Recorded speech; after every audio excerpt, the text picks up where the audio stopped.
자, 오르는 사도행 17장 24절부터 27까지 말씀 갖고 안타까움이라는 제목으로 말씀을 드립니다. 자, 오늘 읽은 말씀의 제목은 포인트는 24절, 25절입니다.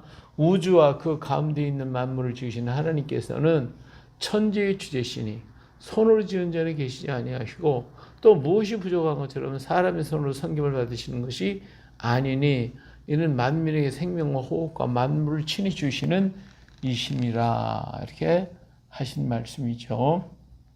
자, 바울은 데살로니가에 가서 유대인에게 복음을 전했지만 유대인들에게 미움을 받았어요. 그래서 거기서 피해서 베레아로 갔어요. 이 베레아에 갔더니 거기에 이게 데살로니가죠. 데살로니가에다가 처음엔 빌립보에서 여기서 쫓겨나가지고 아볼로니아에서 데살로니가 또 여기서 반달이 일어나고 어쩔 수 없이 베레아로 갔더니 베레아 사람들은 신사적이어서 성경을 연구해가면서 바울의 말을 잘 듣고 많은 사람이 믿게 됐지만 데살로니가 사람들 여기까지 쫓아와가지고 또 해방을 놓는 바람에 이 베레아 사람들이 바울에게 다칠까봐 바울을 갖다가 밤중에 몰래 보내가지고 이 아덴으로 보냈어요. 배를 타고서 아덴 땅에 오게 됐습니다. 자, 아덴은 이 철학의 도시예요. 각 지역의 모든 신들의 집합처럼 할 수 있을 정도로 신이 많기도 하고 많은 철학자들이 여기에 있게 됩니다. 자, 16절에 우리 이런 말씀이 있죠. 바울이 아덴에서 그들을 기다리다 그 성에 뭐가 있어요? 우상이 가득한 것을 보고 마음이 격분했다 그랬어요. 그러니까 이 아덴 지역에는 세계 각국에 있는 모든 신들이 우상이 다 있어요. 그리고 그들에 대한 변론, 그들에 대한 얘기를 하는 그런 사람들, 철학자들, 그런 종교 지도자들이 여기 꽉 차 있습니다. 그런데 이런 모든 것을 보고 바울이 마음이 분이 났어요. 바울이 그래서 거기에 모여드는 각종의 철학을 한다는 사람들을 만나 토론을 벌이기 시작을 했어요. 자, 18절에 보니까 어떤 에피쿠로스와 스토아 철학자들이 다 철학자들이거든요. 바울과 쟁론할 때 어떤 사람이 이 말쟁이가 무슨 말을 하고자 하느냐 하고, 그러니까 바울을 보고 말을 하도 자꾸 그냥 토론을 하니까 이 말쟁이가 무슨 말을 하고자 하느냐 하고, 어떤 사람이 이방신을 전하는 사람인가 보다, 이 친구도 아마 다른 신들을 갖다 전하는, 우리가 알지 못하는 어떤 다른 신을 전하려고 하는 사람인가 보다 하니, 이는 바울이 예수의 부활을 전하기 때문인데, 예수님이 다른 것들은 그냥 뭐 신에 대한 얘기를 하는데 이 바울은 이 십자가에 죽은 사건 그리고 부활한 얘기, 이 도저히 믿어줄 수가 없는, 알 수 없는 얘기를 한다 이거예요. 그래서 이런 것 때문에 사람들이 그냥 수근수근대고 도대체 이 친구가 어떤 친구인가 하여튼 이런 말들이 많이 생겼어요. 그래서 바울은 마침내 이들에게 공개적으로 전하기로 작정을 하고 그들이 모임으로 향했습니다. 그들이 모이는 자리가 있어요. 사람들은 이가 무슨 해교한 이야기를 하는가 하면서 듣고 싶어 했어요. 그래서 바울은 예수님의 부활을 전하고 있었기 때문에 바로 이 사람들은 해교한 얘기를 하고, 이 바울이 좀 이상한 얘기를 하고 있단 말이야. 그래서 이 사람들이 바울의 말을 듣고 싶어 했다 그 말이에요. 그래서 바울은 그들 가운데서 외쳤어요. 여기 보니까 바울이 아레오바그 가운데 서서 말해, 아덴 사람들아 너희를 보니 범사에 종기심이 많도다. 여기 이제 아레오바그인데 여기 많은 신전들이 있어요. 각종 신전들이 다 있고 거기에 신전들이 있는 이 앞에 큰 언덕에 이게 바위산이 있는데 여기에 사람들이 다 모여가지고 옛날에 여기서 토론을 하고 많이 그렇게 했어요. 그래서 바로 여기에 이제 많은 사람이 있는데 여기 바울이 여기 가운데 선 것이죠. 서서 그 사람들한테 얘기를 한 거예요. 아덴 사람들아 너희를 보니 범사에 종교심이 많도다. 왜? 우상이 많이 있으니까 이런 많은 신들이니까 너희들 참 종교심이 많구나. 내가 두루다니면 너희를 위하는 것들, 너희가 위하는 것들을 보니까 알지 못하는 신에게라고 세계도 산도 봤으니 많은 신들이 있는데 그들 중에 알지 못하는 신에게도 하여튼 모양 제사를 드린다고 하고 있는 것을 보니까, 근데 너희가 알지 못하고 위하는 것을 내가 너에게 알게 하리니 너희가 알지도 못하고 이렇게 하냐. 내가 그 신을 어떤 신인지 내가 알게, 너희가 알지 못하지만 신을 섬기고 있잖아. 근데 그 신이 진짜 신이 누구인지를 내가 너에게 전하는 것이다 하고 얘기를 하는 거예요.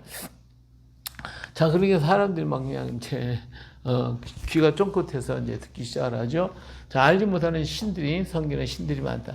자, 내가 두루 다니면 너희를 위한 것들을 보다가 알지 못하는 신에게로 생긴 단도 보았다. 예, 했죠? 자, 사람들은 누구나 신에 대한 지식을 가지고 있어요. 뭐, 믿든 안 믿든 간에 하여튼 신들은 신에 대한 지식을 누구나 다 가지고 있어요. 그것이 옳든지 그럴듯든지 간에, 그러니까 신에 대해서 그가 옳은 신을 섬기든 잘못된 신을 섬기든지 간에 다 신에 대한 지식을 가지고 사는 거예요. 왜 그러냐 하면 사람은 하나님께로부터 지음을 받은 존재이기 때문에 그렇습니다. 그러니까 인간은 하나님께로부터 지음을 받은 존재이기 때문에 자기의 그 본심, 원래의 본래의 그 DNA가 그냥 남아있어요. 우리 누구한테 지음을 받았다, 신이 있다라고 하는 이것이 누구든지 다 가지고 있단 말이에요. 그런데 그 하나님을 잃어버린 후에는 인간이 지식으로서는 도저히 알 수가 없었어요. 하나님 잃어버리고 나서 인간이 자기 지식과 모든 걸 총동원해서 그 신이 누군가 하고 아무리 연구해 봤지만 하나님을 찾을 길이 없었다 그 말이에요. 자, 고린도전 1장 21절에 보니까 하나님의 지혜에 있어서 이 세상이 자기 지혜로 하나님을 알지 못한다 그러죠. 이 세상 사람들은요, 세상에 아무리 지혜가 많아도 그 지혜를 가지고 하나님을 찾을 수도 없고 알 수도 없어요. 그래서 바울도 하나님을 제대로 알지 못했었어요. 그는 많은 지식을 가지고 있었고 하나님을 아는데 많은 성경도 많은 것도 굉장히 많이 알고 있는 지식을 가지고 있었던 사람이지만 그러나 그 지식이 하나님을 아는데 도움이 되지 못했어요. 하나님을 아는 길은 오직 하나님의 영으로 인도함을 받아야만 하기 때문에 그런 거예요. 그러니까 인간의 지혜는 하나님을 깨닫지 못하고 오직 하나님의 성령, 영 이외에는 그 지식을 알 수가 없거든요. 이 고린도전 2장 10절을 보니까 오직 하나님의 성령으로 이것을 우리에게 보이셨으니까 하나님의 성령을 통하여 보이시는 성령은 모든 것 곧 하나님의 기쁜 것까지 통달하시느니라. 사람의 일을 사람 속에는 영 외에는 누가 알리요? 이와 같이 하나님의 일도 하나님의 영 외에는 아무도 알지 못해. 사람은 사람이 영으로 되기 때문에 뭐 점을 치거나 그런 사람들 자기들의 영을 가지고 그 사람이 점을 치고 있지만은 하나님의 일은 하나님의 영이 아니면 알 수가 없어요. 누구도 뭐 깨달을 수가 없는 거예요. 그러니까 인간의 지식과 인간의 영을 가지고 아무리 동원할래도 하나님을 알 수가 없다. 하나님을 알 수가 없다. 예. 그런데 바울도 역시 마찬가지였거든요. 그런 지식도 있고 많은 경험도 있었지만 그러나 알지 못했다가 어디서 다메섹에서 죽은 줄로 알았던 예수님을 만나게 됐어요. 성령의 도우심을 통해 십자가의 능력과 하나님의 역사를 깨닫게 되자 그 놀라운 하나님의 마음을 깨닫게 됐단 말이에요. 고린도전 2장 16절에 누가 주의 마음을 알아서 주를 가르치겠느냐. 그러나 우리가 그리스도의 마음을 가졌다라고 했잖아요. 누가 주의 마음을 알겠어요. 이 세상 지식이나 또 인간의 영을 가지고는 하나님의 마음을 알 수가 없어요. 오직 하나님의 영만이 우리로 하나님의 마음을 알도록 해주신다 그 말이에요. 그래서 하나님이 이것을 알게 하기 위해서 하나님은 전도라는 방법을 통해서 하나님을 알리시기를 원하셨어요. 고린도전 1장 19절을 보니까 기록된 바 내가 지혜 있는 자들의 지혜를 멸하고 총명한 자들의 총명을 폐하리라 했으니 지혜 있는 자가 어디 있느냐? 선비가 어디 있느냐? 이세의 변론이가 어디 있느냐? 하나님께서 이 세상의 지혜를 미련하게 하신 것이 아니냐? 하나님의 지혜에 있어서는 세상이 자기 지혜로 하나님을 알지 못하므로 하나님께서 전도에 미련한 것으로 믿는 자들을 구원하시기를 기뻐하셨도다. 말씀하셨어요. 이 세상에 아무리 지혜 있고 총명한 자가 있다 할지라도 하나님 모른다는 거예요. 근데 세상 사람들이 생각해 볼 때는 저기 전도하면서 저 미련한 곰탱이들 저거 저렇게 해서 뭐 하나님을 알아. 하나님 인간 세상 사람들이 생각할 때 전도라고 하는 것은 굉장히 미련 맞은 거, 어리석은 것이라고 생각을 한다 이거예요. 그러나 하나님 니들이 미련하다고 생각하는 그 방법을 가지고 하나님을 알려주는 이 전도에 미련한 것으로 믿는 자, 믿게 한다 이 말이에요. 그래서 하나님을 알게 만들어 주신다는 거예요.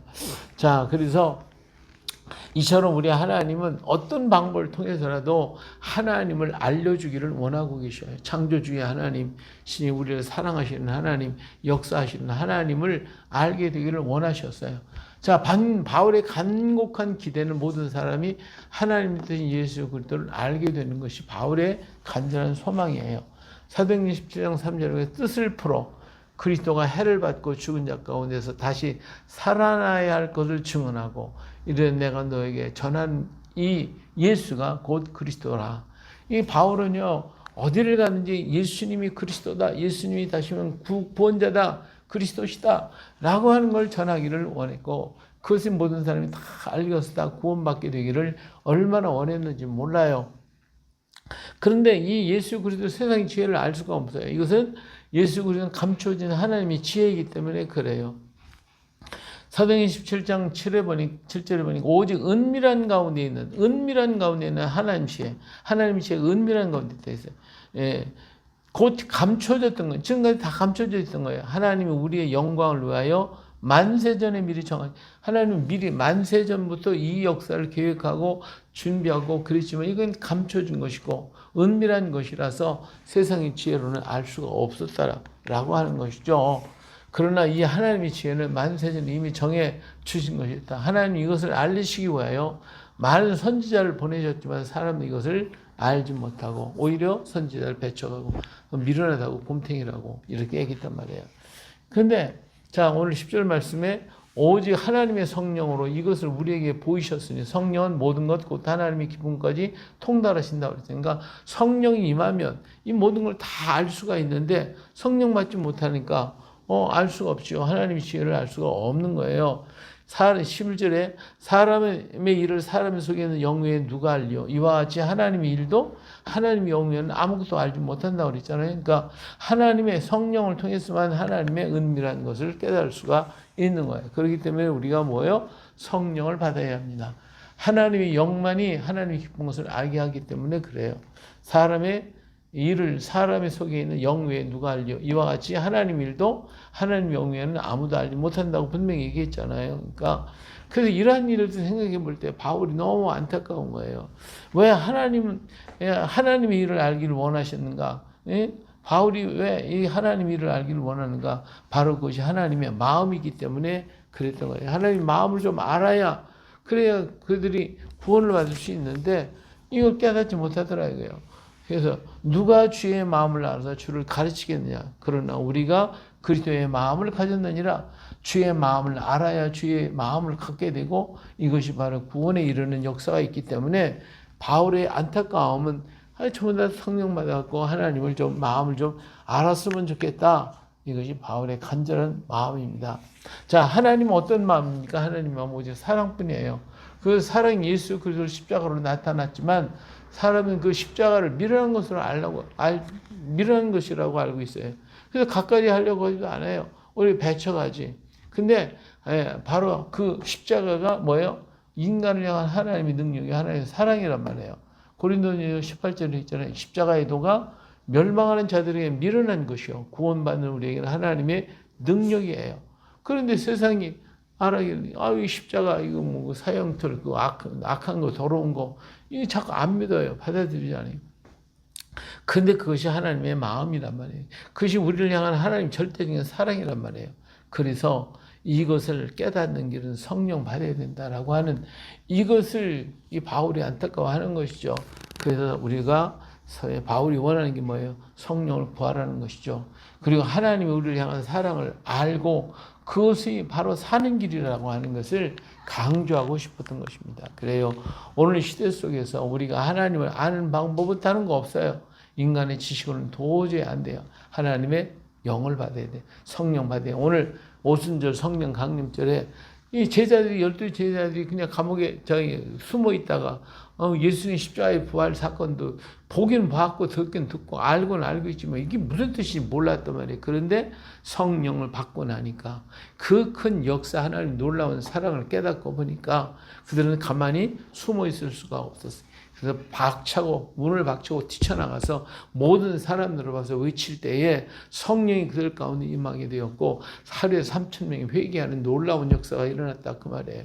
오늘 우리도 이와 같이 하나님의 성령 받아가지고 주님의 십자가의 역사를 깨닫고 그래서 하나님의 오순절 성령을 우리에게 부어주셨잖아요. 늦음의 성령을 우리에게 주신다고 약속하셨으니까 그 약속 믿고 구하는 자에게 하나님의 성령을 주실 것입니다.